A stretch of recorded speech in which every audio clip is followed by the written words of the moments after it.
Between 1950 and 1980, Betty Crocker held 30 secret candy recipes that every American grandmother made during Christmas. Each one required only basic ingredients and a candy thermometer. No fancy equipment, just sugar, butter, cream, and patient hands stirring hot mixtures until they reached the perfect temperature. In 1963, a grandmother in Kansas made Wheaties Ting-a-ling for her grandchildren using breakfast cereal and melted chocolate. Her neighbors copied the recipe and passed it through entire neighborhoods. Within years, 30 homemade candies filled every holiday tin across America. Then store-bought candy took over in 1985, and these recipes vanished forever. Let's start with the first one. Wheaties Ting-a-ling was Betty Crocker's genius invention that turned breakfast cereal into Christmas candy during the 1950s, when grandmas needed quick treats that kids loved. They melted chocolate chips with butter in double boilers until smooth and glossy. Wheaties cereal stirred into the melted chocolate coated every flake perfectly. The mixture dropped by spoonfuls onto waxed paper created little clusters that hardened at room temperature. This no-bake candy cost 42 cents per batch and took only 15 minutes from start to finish. Kids ate them faster than grandmas could make them. By 1986, nobody remembered Wheaties-made candy. Did your grandma make these? Peanut squares were the crunchy candy bars that Betty Crocker taught grandmas to make during the 1960s, when store-bought candy cost too much for large families. They cooked sugar and corn syrup to exactly 300 degrees until it reached the hard crack stage. Salted peanuts stirred into the hot syrup, distributed evenly throughout. The mixture poured into buttered pans and spread thin with wooden spoons. Sharp knives scored the warm candy into perfect squares before it hardened completely. This homemade candy cost 68 cents and tasted better than payday bars. Kids carried them in lunchboxes wrapped in waxed paper. What's your favorite peanut candy?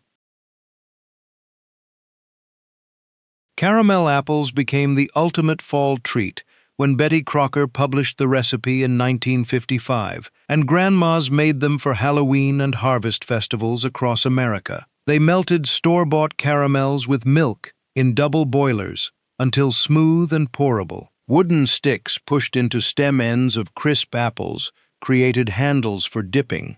Each apple rolled in the hot caramel coated completely.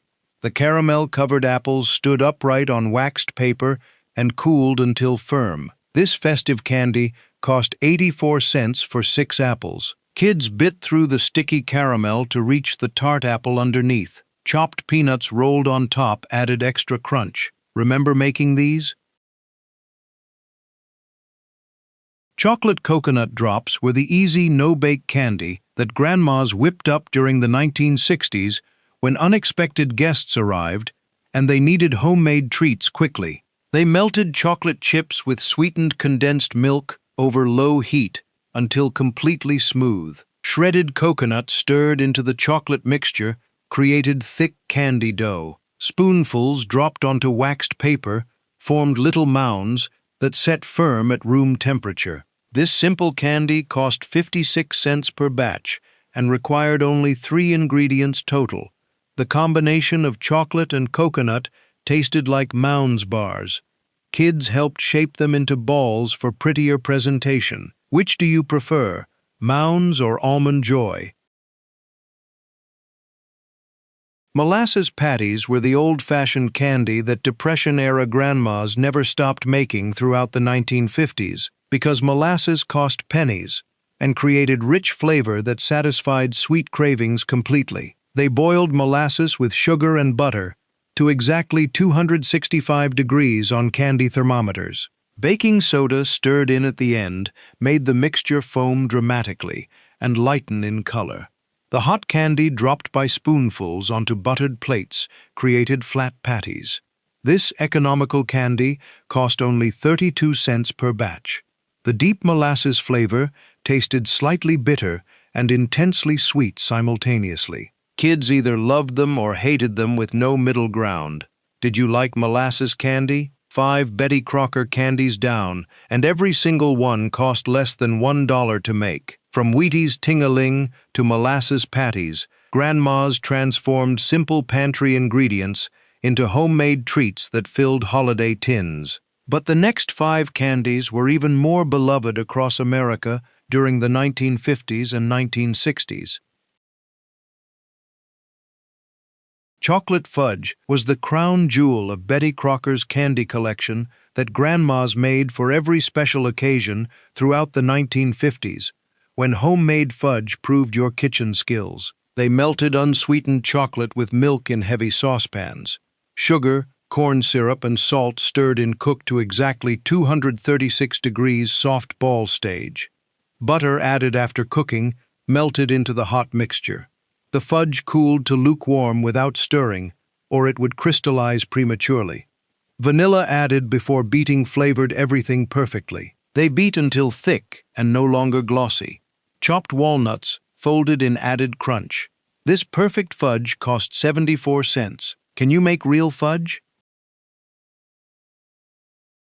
White fudge was the elegant variation that grandmas made during Christmas, when they wanted candy platters to look fancy, with both dark and light colors side by side. They followed the exact same method as chocolate fudge, but omitted the chocolate completely, and just scalded plain milk instead. The white mixture cooked to 236 degrees soft ball stage identically. Butter and vanilla added after cooling created pure white candy when beaten properly.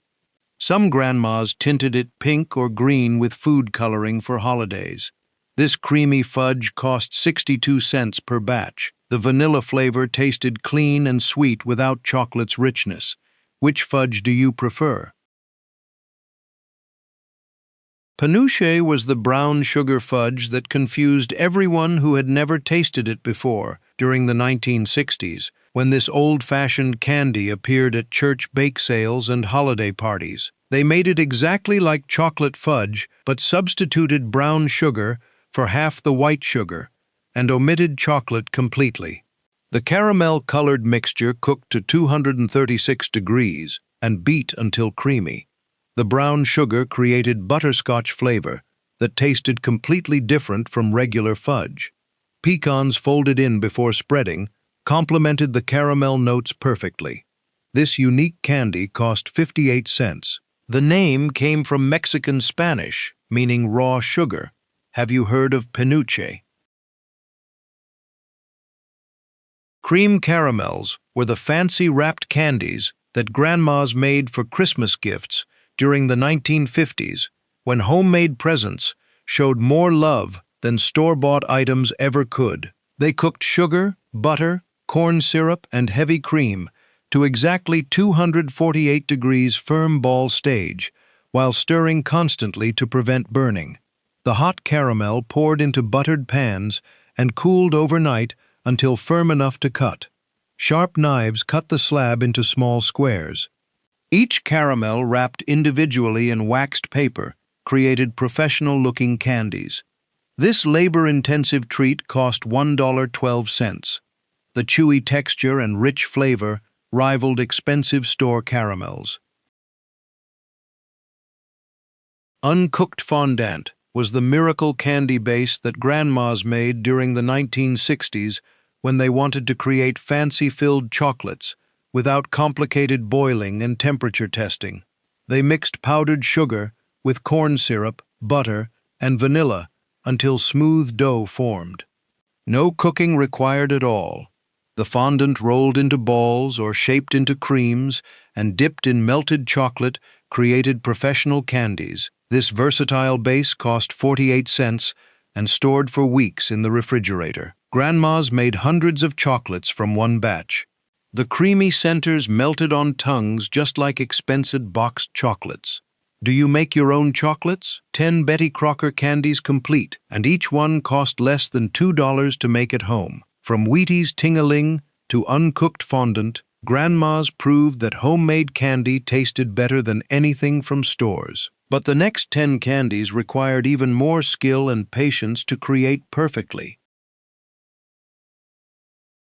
Fruit fondant was the colorful variation that grandmas created during the 1950s, when they wanted their candy platters to look festive and impressive, with multiple colors and flavors arranged in decorative patterns. They started with the basic uncooked fondant recipe that mixed powdered sugar with corn syrup, butter, and vanilla until smooth, pliable dough formed. The fondant divided into several portions, and each portion flavored differently with fruit extracts. Strawberry extract and red food coloring created pink fondant. Lemon extract and yellow coloring made pale yellow candies. Orange, lime, and cherry flavors created an entire rainbow of options. The flavored fondant rolled into small balls about the size of marbles. Each ball pressed flat between palms created little discs. Candied cherries, pineapple chunks, or walnut halves pressed into the centers decorated each piece. The fondants arranged on waxed paper-lined trays and left to firm up for several hours at room temperature. Some grandmas dipped the finished fondants in melted chocolate for extra elegance that made them look like expensive European confections. This beautiful candy cost 84 cents per batch and required careful attention to detail for professional results. The fruit flavors tasted bright and authentic rather than artificial. Kids loved the pastel colors that made candy platters look like Easter eggs or spring flowers. Grandmas made fruit fondants for bridal showers, baby showers, and tea parties when they wanted to impress guests with their candy-making skills. The fondants stored for weeks in airtight containers without losing their soft, creamy texture. Coconut fondant was the tropical variation that grandmas made during the 1960s, when shredded coconut became widely available in grocery stores and opened up new candy-making possibilities that earlier generations never imagined. They prepared the basic uncooked fondant using powdered sugar, corn syrup, butter, and vanilla mixed until smooth. Sweetened shredded coconut stirred into the fondant mixture created texture and flavor that transformed plain fondant into something special and exotic. The coconut needed to be finely shredded rather than long flakes, so it distributed evenly throughout the candy. The coconut fondant rolled into balls or shaped into little eggs for Easter celebrations. Some grandmas formed the fondant into rectangles that resembled miniature candy bars. The shaped fondants placed on waxed paper and chilled until firm. Melted chocolate coating the coconut centers created homemade Mounds bars that tasted fresher and more coconutty than store-bought versions. Dark chocolate paired beautifully with the sweet coconut, while milk chocolate created milder flavor for children who preferred less intense candy. Walnut creams were the elegant European-style candies that sophisticated grandmas made during the 1950s when they wanted to demonstrate their advanced candy-making abilities and impress dinner guests with refined homemade confections. They prepared smooth, uncooked fondant using powdered sugar, corn syrup, butter, and vanilla extract mixed until creamy and pliable. The fondant divided into small portions, and each portion rolled into a ball about the size of a large marble. The fondant balls pressed flat between fingers created little discs with slight indentations in the centers. Perfect walnut halves, selected for uniform size and attractive appearance, pressed into each fondant disc. The walnut needed to be centered exactly and pressed firmly enough to adhere without squashing the fondant completely flat. The assembled candies arranged on waxed paper-lined trays and left to firm up at room temperature for several hours. Some grandmas left them plain, while others dipped the entire candy in melted chocolate. This refined candy cost 96 cents per batch because walnuts cost more than other nuts during the 1950s and 1960s. The combination of creamy sweet fondant and crunchy, slightly bitter walnut created sophisticated flavor that adults appreciated more than children did. Grandmas arranged walnut creams on their fanciest serving platters for bridge club meetings and afternoon tea parties. The candies looked professional and expensive despite being made in home kitchens with basic ingredients. Divinity was the ultimate test of candy-making skill that grandmas attempted only on dry days during the 1950s because humidity ruined the fluffy texture and turned the candy into sticky disaster. They cooked sugar, corn syrup, and water to exactly 260 degrees hardball stage, while simultaneously beating egg whites until stiff peaks formed. The hot syrup poured slowly into the beaten egg whites, while someone continued beating with electric mixers on high speed. The mixture beat for several minutes until it held its shape and started to lose its gloss. Chopped pecans and vanilla extract folded into the fluffy white candy at the last moment. Working quickly before the divinity set up completely, grandmas dropped spoonfuls onto waxed paper to create little cloud-shaped candies.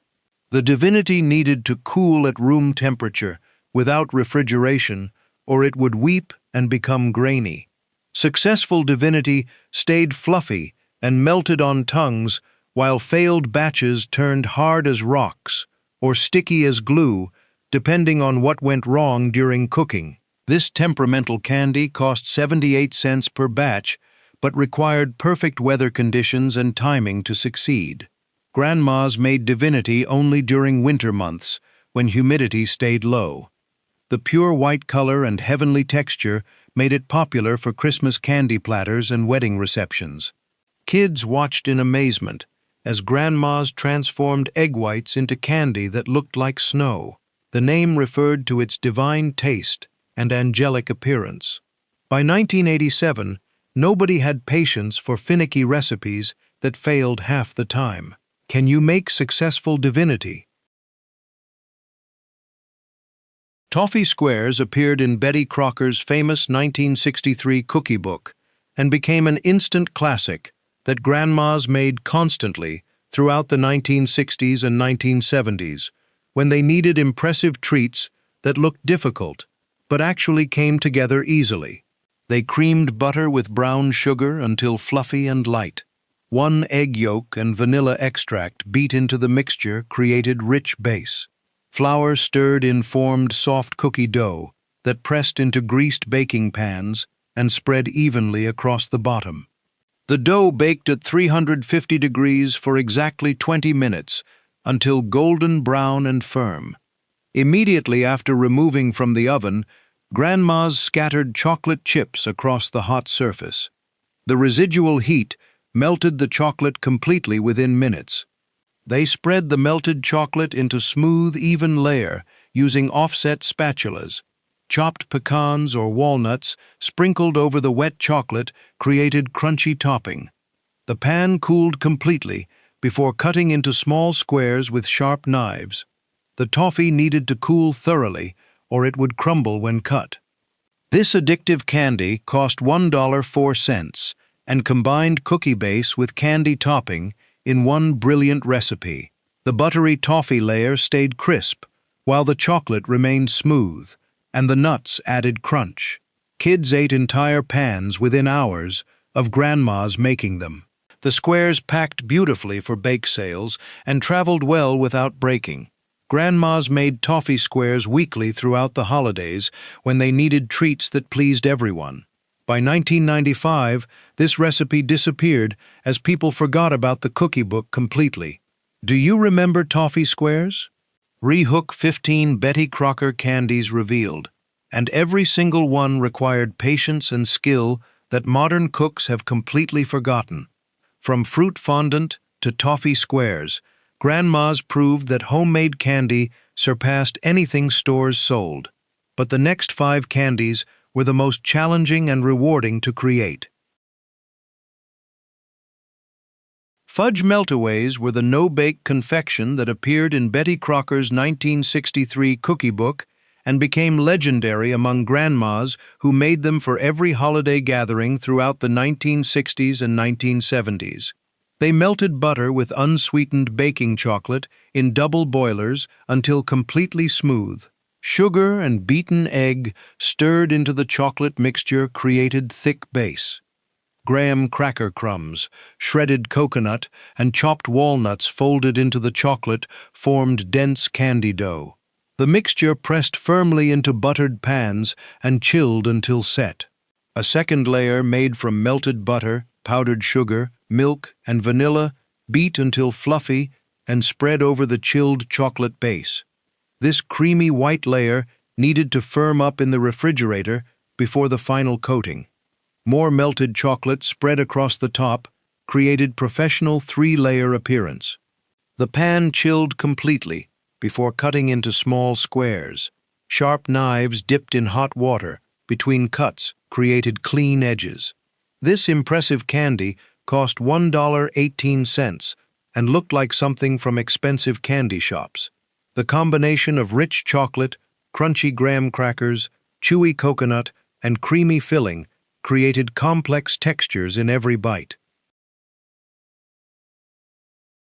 Date and nut squares were the fruit and nut confection that health-conscious grandmas made during the 1960s when they wanted candy that provided some nutritional value alongside the sweetness.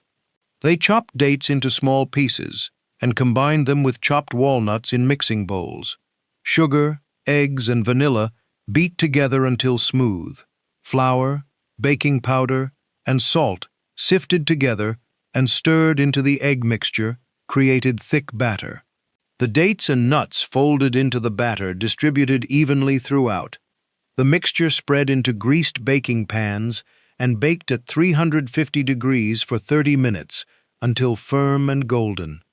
The baked candy cooled completely in the pans before cutting into squares. Powdered sugar dusted heavily over the top created snowy appearance. The squares needed to be stored in airtight containers, or they would dry out and become hard within days.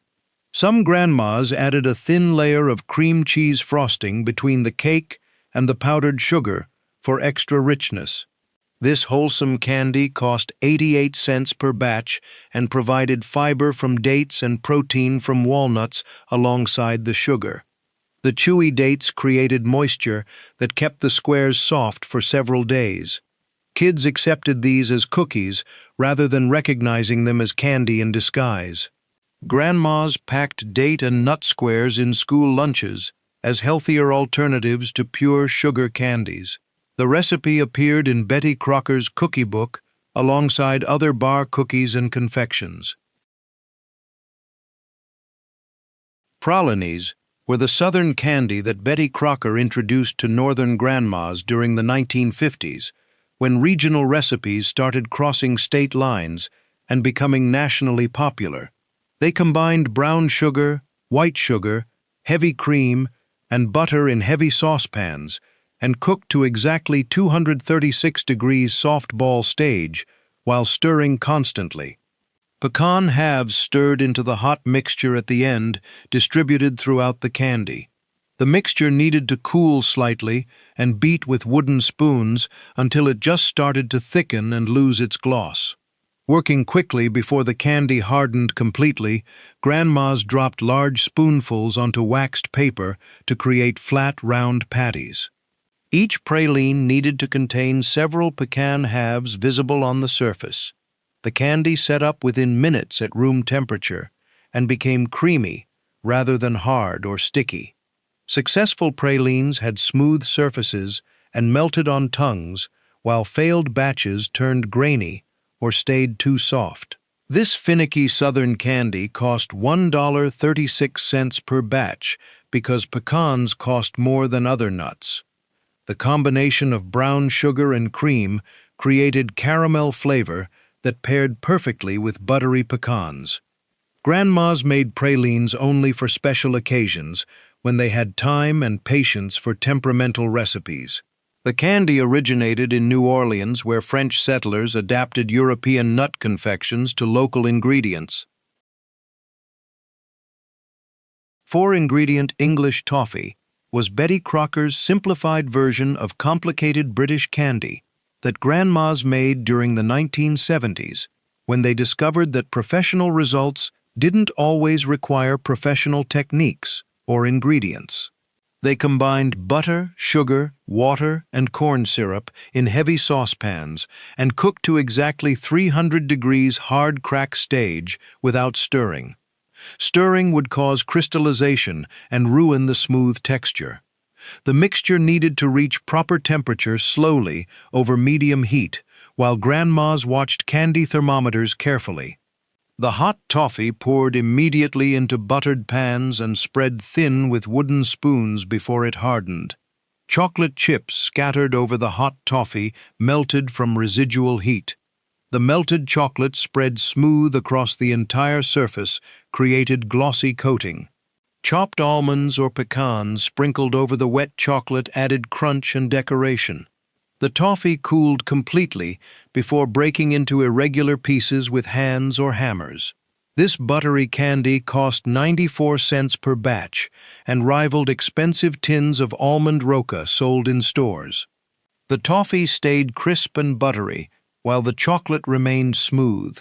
The candy packed beautifully in decorative tins for Christmas gifts that impressed recipients who thought it came from expensive candy shops. Grandmas made English toffee only during cool weather because heat and humidity made it sticky. The 4 ingredients created complex flavor through proper cooking technique rather than complicated recipes. By 1995, people forgot that toffee could be made at home and just bought it from stores. Peanut brittle was the classic American candy that Betty Crocker taught grandmas to make during the 1950s, when homemade versions tasted infinitely better than anything available in stores. They combined sugar, corn syrup, and water in heavy saucepans and cooked to exactly 300 degrees hard crack stage. Raw peanuts stirred into the hot syrup, cooked for several additional minutes until the peanuts toasted and the mixture turned golden amber. Butter and vanilla extract stirred in at the end added richness. Baking soda added last caused the mixture to foam dramatically and created the light crispy texture that distinguished good brittle from hard candy.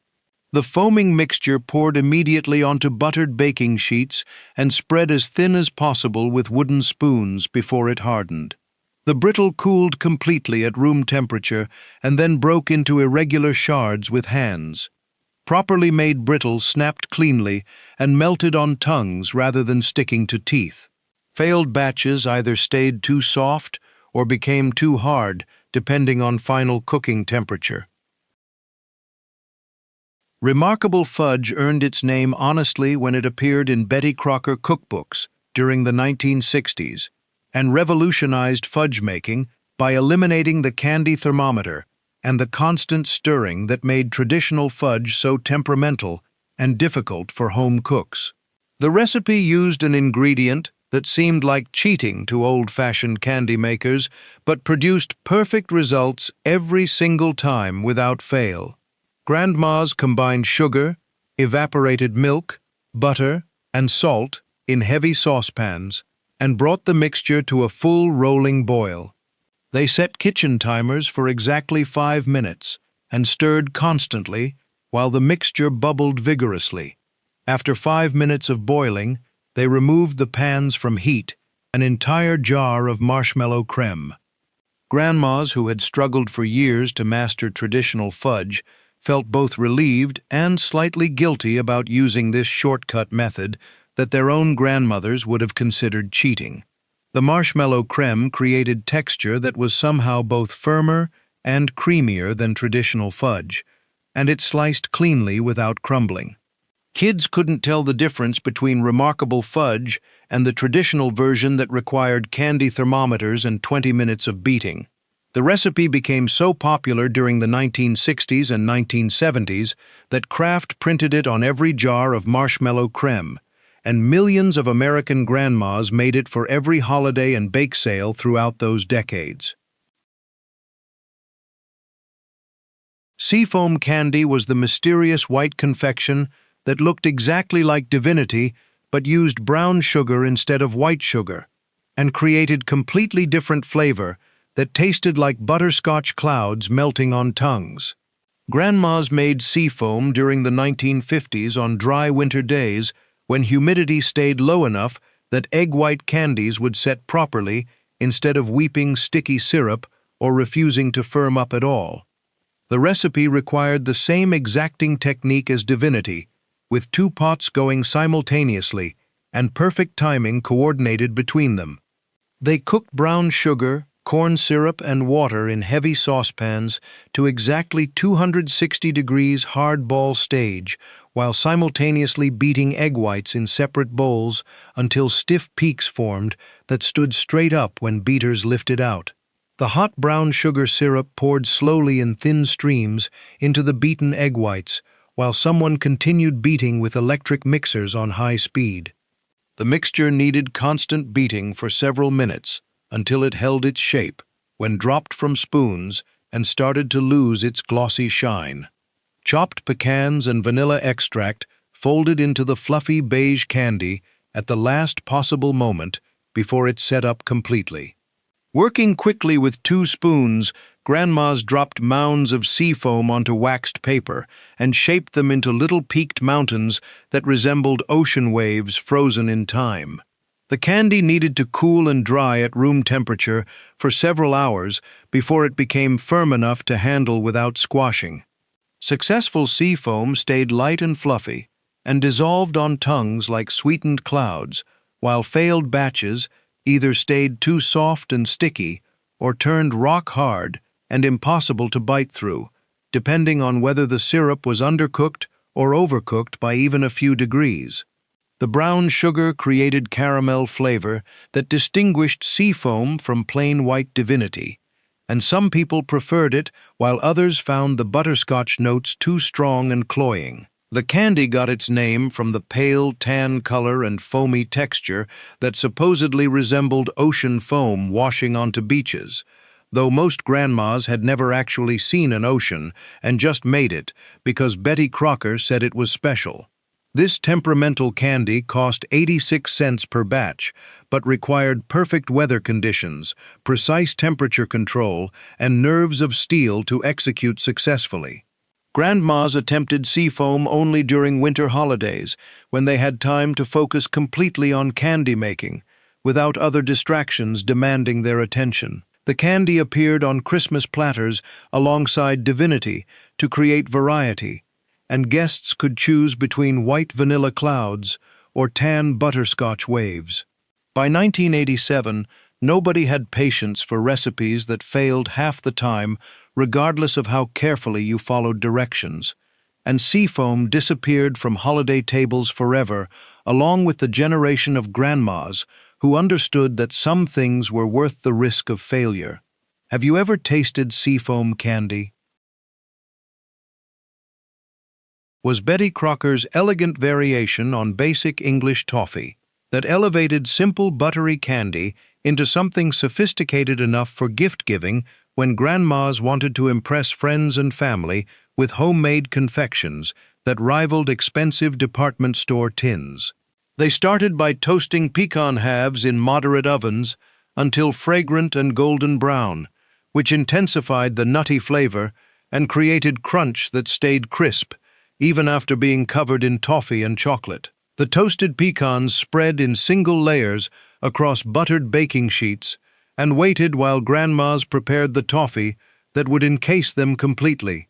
Butter and sugar combined in heavy saucepans and cooked over medium heat while stirring constantly with wooden spoons. The mixture needed to reach exactly 300 degrees hard crack stage, which took approximately 20 minutes of constant attention and stirring to prevent burning on the bottom. Candy thermometers clipped to the sides of pans allowed grandmas to monitor temperature without stopping the stirring that kept the toffee smooth and prevented crystallization. As the mixture cooked, it transformed from pale yellow to deep amber and developed the characteristic caramel aroma that signaled it was approaching the proper temperature. The moment the thermometer hit 300 degrees, grandmas removed the pans from heat and poured the molten toffee directly over the waiting pecans, covering them completely in a thin, even layer. The hot toffee spread across the pans with offset spatulas before it cooled enough to harden. Milk chocolate chips scattered immediately over the hot surface melted from residual heat within minutes. The softened chocolate spread smooth with spatulas created glossy coating that covered the toffee completely. More chopped pecans sprinkled over the wet chocolate added decoration and indicated what flavor waited underneath. The entire creation cooled at room temperature until the chocolate set firm and the toffee became brittle enough to break into irregular shards. This luxurious candy cost $1.64 per batch because both pecans and chocolate added significantly to the ingredient expense. But the results justified the investment when grandmas packed the toffee into decorative tins lined with tissue paper and gave them as Christmas gifts that recipients treasured more than store-bought presents. The combination of buttery toffee, crunchy pecans, and creamy milk chocolate created perfect balance that satisfied without being too sweet or too rich. The candy stored for weeks in airtight containers without losing its crisp texture or developing the white chocolate bloom that ruined appearance. Grandmas made this toffee only during cool weather because heat and humidity turned it sticky and soft within hours. They wrapped individual pieces in waxed paper for gift boxes or left them unwrapped in tins for family snacking. By 1992, homemade toffee became a lost art as people forgot that candy making didn't require special equipment or professional training, just patience and a reliable candy thermometer. What's your favorite nut in toffee? Praline pecans were the addictive candied nuts that Betty Crocker taught grandmas to make during the 1960s, when they needed elegant treats for bridge club meetings and holiday parties that looked impressive but came together quickly without complicated candy thermometer techniques. This recipe differed from traditional pralines because, instead of creating flat patties with nuts embedded throughout, it coated individual pecan halves in crunchy sugar glaze that transformed ordinary nuts into sophisticated confections. Grandmas combined granulated sugar, brown sugar, butter, milk, and corn syrup in heavy saucepans and brought the mixture to a boil while stirring constantly. The mixture cooked for exactly 3 minutes at a rolling boil before they removed it from heat and added vanilla extract. Pecan halves stirred into the hot sugar mixture needed to be coated completely and separated individually rather than clumping together in sticky masses. This required quick, efficient stirring with wooden spoons while the coating remained fluid enough to distribute evenly. The moment the pecans were completely coated, grandmas spread them in single layers across waxed paper-lined baking sheets and worked quickly to separate any that stuck together while the coating was still soft. As the candy cooled, it hardened into crunchy shell that encased each pecan completely and created satisfying snap when bitten. The praline coating stayed crisp for days when stored properly in airtight containers away from humidity. This easier version of traditional pralines cost $1.42 per batch and produced candied nuts that rivaled expensive gourmet shops selling similar products for 3 or 4 times the cost of homemade versions. The combination of buttery pecans and sweet, crunchy coating created addictive flavor that made it impossible to eat just one piece. Grandmas served praline pecans in crystal candy dishes during holiday gatherings and watched them disappear within minutes as guests couldn't resist grabbing handful after handful. The pecans packed beautifully in decorative tins for gifts and traveled well without breaking or crumbling during shipping. Some grandmas experimented with the basic recipe and created variations using other nuts like cashews, almonds, or walnuts instead of pecans, though the rich, buttery flavor of pecans paired most perfectly with the caramel-flavored coating. Others added cinnamon or cayenne pepper to the sugar mixture for spiced versions that appealed to adventurous eaters who appreciated heat alongside sweetness. The candy required timing and quick work, but didn't demand the precision that traditional pralines needed, making it accessible to less experienced candy makers who wanted impressive results without risking failure. Was Betty Crocker's answer to home cooks who loved fudge but dreaded the finicky temperature control and vigorous beating that traditional recipes required for success. This simplified version appeared during the 1970s when convenience became more important than complicated techniques, and grandmas wanted guaranteed results without spending 30 minutes stirring hot pans and beating cooling candy. The recipe combined sugar, evaporated milk, butter, and salt in heavy saucepans and brought the mixture to a full rolling boil that couldn't be stirred down.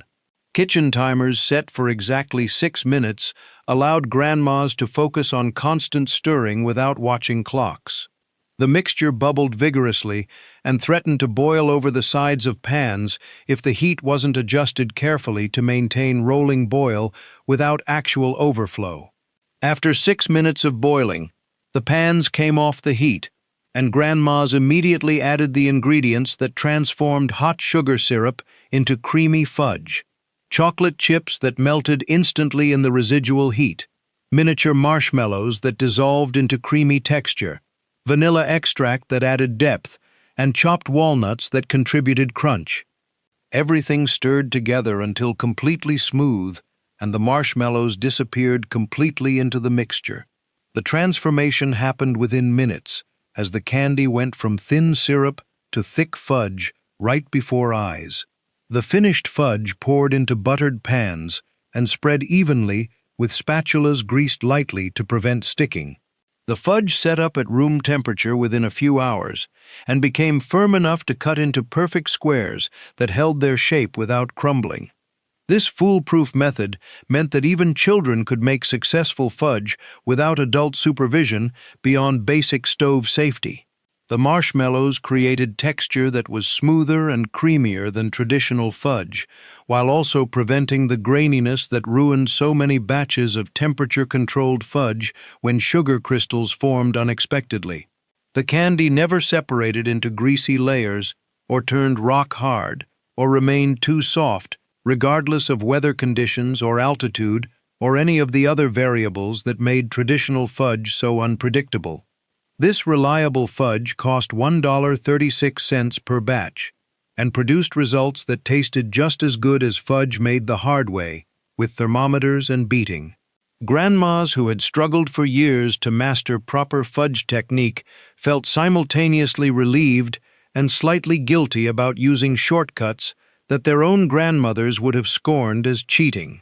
The younger generation didn't care about authenticity and just appreciated that they could make perfect fudge every single time without fear of failure or wasted ingredients. The recipe became so popular that it appeared on the backs of chocolate chip bags and evaporated milk cans throughout the 1970s and 1980s. By 1995, even this easy version disappeared as people stopped making any homemade candy and relied completely on stores for all their sweet treats. The tradition of making fudge for Christmas died out within a single generation. What's the easiest candy you've ever made? Butterscotch candy was the old-fashioned hard candy that grandmas made during the 1950s, when they wanted treats that lasted longer than soft candies and didn't require refrigeration or special storage conditions. This traditional confection dated back centuries to Scotland, where cooks discovered that brown sugar and butter, cooked to hard crack stage, created distinctive flavor that differed completely from caramels made with white sugar. Betty Crocker's version simplified the traditional recipe while maintaining the authentic butterscotch flavor that made this candy special and different from ordinary hard candies. Grandmas combined brown sugar, butter, water, corn syrup, and vinegar in heavy saucepans and cooked the mixture to exactly 300 degrees hard crack stage, while stirring constantly to prevent burning on the bottom. The vinegar seemed like an odd ingredient, but it prevented crystallization and kept the candy smooth instead of grainy. Candy thermometers clipped to pan sides allowed monitoring without interrupting the constant stirring that ensured even cooking. As the mixture approached proper temperature, it transformed from pale tan to deep amber and developed the characteristic butterscotch aroma that filled kitchens with mouth-watering fragrance. The moment the thermometer hit 300 degrees, grandmas removed pans from heat and stirred in vanilla extract, which created dramatic sizzle and released clouds of vanilla-scented steam. The hot candy poured immediately into buttered pans and spread thin with wooden spoons before it cooled enough to harden. Some grandmas poured the butterscotch onto marble slabs lightly greased with butter, which allowed them to score the candy into squares or diamonds while it was still slightly pliable. Others dropped small spoonfuls onto buttered baking sheets to create individual candies that didn't require cutting. As the candy cooled, it hardened into glass-like clarity with deep amber color. The finished butterscotch needed to be broken into pieces or cut into shapes before it became too hard to work with. Sharp knives heated over flames cut through cooled butterscotch cleanly, without shattering. This labor-intensive candy cost 64 cents per batch and produced hard candies that dissolved slowly on tongues and released intense butterscotch flavor over several minutes. The butter content made homemade butterscotch richer and more flavorful than commercial hard candies made primarily from corn syrup and artificial flavoring. Kids sucked on butterscotch candies during long car rides or church services when they needed quiet entertainment that lasted. Grandmas wrapped individual pieces in waxed paper or cellophane and stored them in glass jars that sat on kitchen counters for weeks without the candy absorbing moisture or becoming sticky. The candy required careful temperature control because even 5 degrees too cool resulted in chewy texture instead of hard crack, while 5 degrees too hot created burnt flavor that ruined entire batches. By 1985, homemade hard candy became obsolete as stores sold every flavor imaginable for pennies, and nobody wanted to spend hours stirring hot sugar when they could buy butterscotch discs ready-made.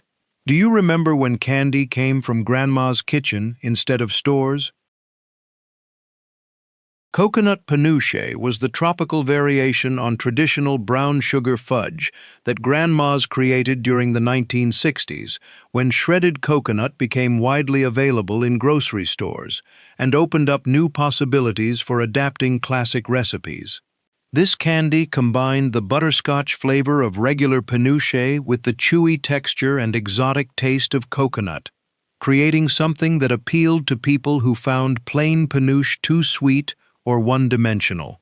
Grandmas prepared the base exactly like traditional panuche by combining brown sugar, white sugar, butter, and milk in heavy saucepans and cooking to exactly 236 degrees soft ball stage while stirring frequently to prevent scorching on the bottom.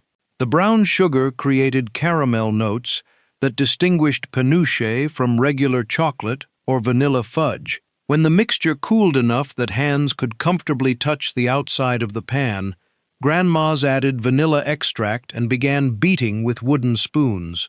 The beating needed to continue until the candy thickened noticeably and started to lose its glossy shine, which indicated that sugar crystals were forming in the perfect size to create creamy texture.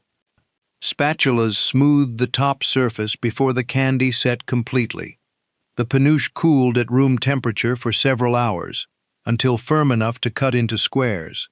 Sharp knives created clean edges that showed the coconut distributed throughout. This variation cost 92 cents per batch, slightly more than plain panuche because of the coconut and pecans, but still far less expensive than purchasing similar candies from specialty shops.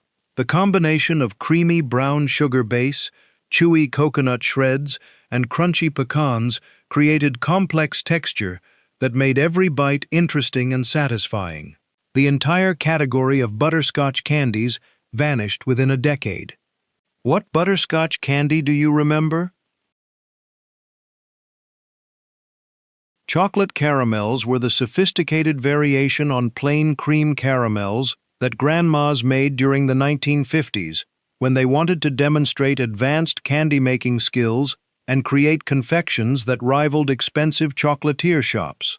This recipe combined all the difficulty of traditional caramels with the additional complexity of incorporating chocolate without causing it to seize or separate from the cream base. Grandmas started by melting unsweetened baking chocolate in double boilers until completely smooth, then set it aside to cool slightly while they prepared the caramel base.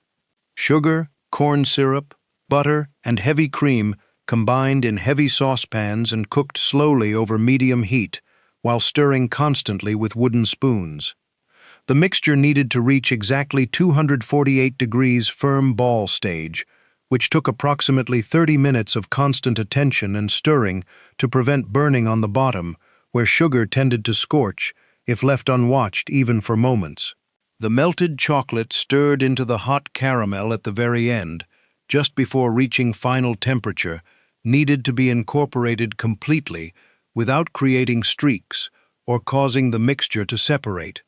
This required steady stirring and precise timing, because adding chocolate too early resulted in burnt chocolate flavor, while adding it too late meant it wouldn't mix properly. The finished chocolate caramel poured immediately into buttered pans, lined with parchment paper, and spread evenly with offset spatulas.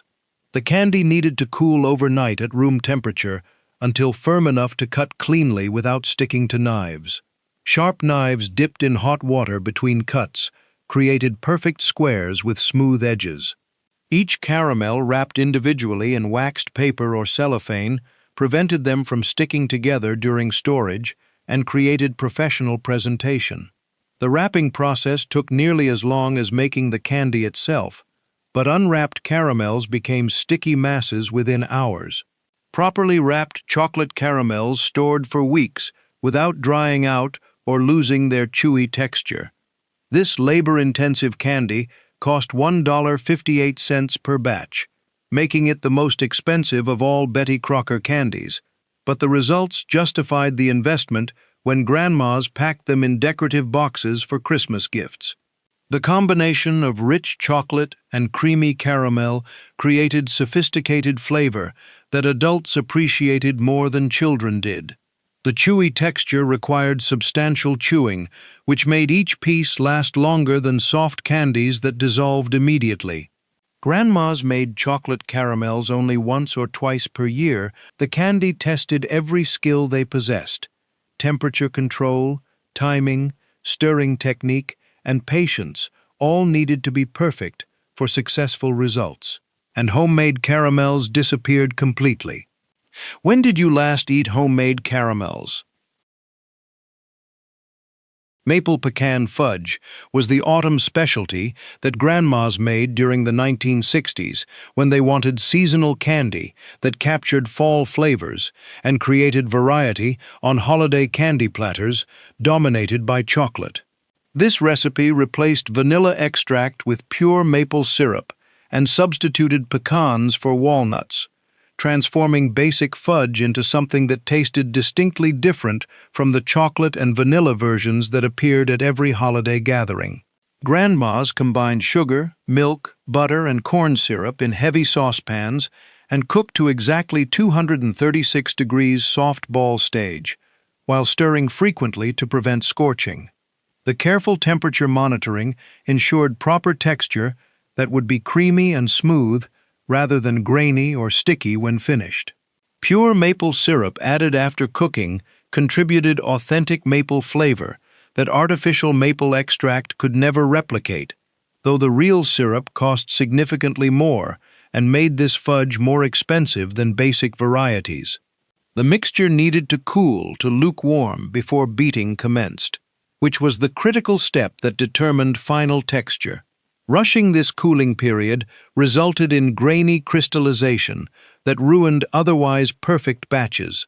Patient grandmas understood that candy making couldn't be hurried regardless of how many other tasks waited for attention. When the mixture cooled enough that the pan felt barely warm to touch, they began beating with wooden spoons until the fudge thickened noticeably and lost its glossy shine. Chopped pecans folded in at the last moment, distributed throughout the candy, and added crunch that contrasted beautifully with creamy fudge. The mixture needed to be spread into buttered pans immediately because fudge hardened rapidly once proper consistency was reached. Spatulas smoothed the top surface before the candy set completely firm. Some grandmas scored the warm fudge into squares while it was still slightly soft, which made cutting easier after it cooled completely. Others waited until the fudge was completely cool and cut it with sharp knives dipped in hot water between cuts for clean edges. This seasonal fudge cost $1.44 per batch because pure maple syrup added significant expense compared to vanilla extract. But the authentic maple flavor justified the cost when grandmas wanted special candy for Thanksgiving and autumn celebrations. The combination of sweet maple, buttery pecans, and creamy fudge created sophisticated flavor that reminded people of pancake breakfasts and fall foliage and everything cozy about autumn. By 1992, seasonal candy making became obsolete as stores sold every flavor year-round, and the tradition of making different candies for different seasons vanished completely.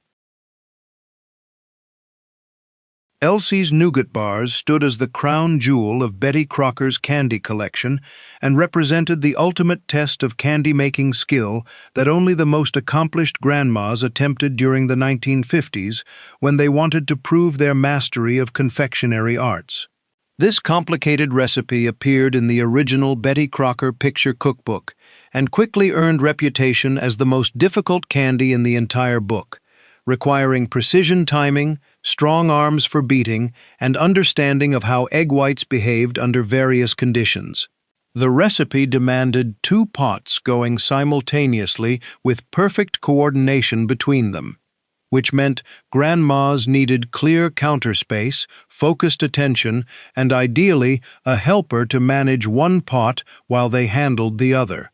They began by beating egg whites until stiff peaks formed, which required several minutes of constant beating with electric mixers on high speed. The hot syrup needed to pour slowly in thin, steady streams into the beaten egg whites until it became very thick and started to hold its shape.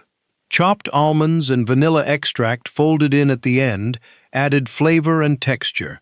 The nougat spread into buttered pans lined with edible rice paper, which prevented sticking and created professional finish. More rice paper placed on top.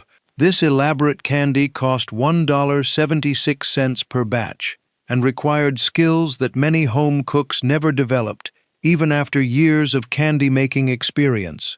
The resulting nougat had a distinctive chewy texture and delicate almond flavor that made it worth the effort for grandmas who succeeded in making it properly. Failed batches either stayed too soft and sticky or became rock-hard, depending on whether the syrup reached proper temperature. By 1982, Elsie's Nougat Bars disappeared completely, as nobody had patience for recipes that required 2 people and professional-level skills to execute successfully. Have you ever tasted real homemade nougat? These 30 Betty Crocker candies, from Wheaties Ting-a-Ling to Elsie's Nougat Bars, filled every American grandmother's holiday tins between 1950 and 1980, when homemade treats proved love better than store-bought gifts ever could. Each recipe required candy thermometers, patient stirring, and skilled hands that understood exactly when hot sugar reached perfect temperature. Grandmas spent entire December afternoons standing over hot stoves, making divinity, panoche, cream caramels, and pralines that disappeared within hours of cooling. Younger generations never learned that toffee squares came from the 1963 cookie book, or that fudge meltaways required no cooking at all. If your grandmother made any of these candies, share this video with someone who needs those memories. The full recipes with exact temperatures and timing are linked below. Subscribe so you never miss another lost recipe. Which candy will you make first this Christmas?